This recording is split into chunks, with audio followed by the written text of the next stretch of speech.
You can hide rows and columns in Excel. To hide rows, select one or more rows. Press Ctrl to select additional rows that aren't adjacent. Right-click, and then select Hide. The double line between two rows is an indicator that you've hidden rows.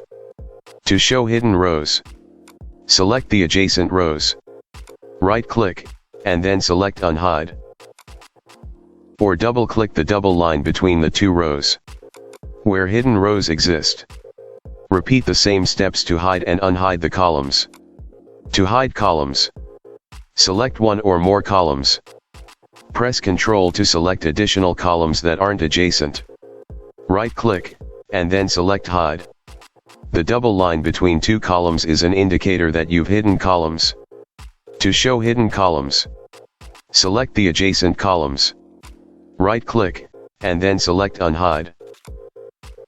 Or double-click the double line between the two columns, where hidden columns exist.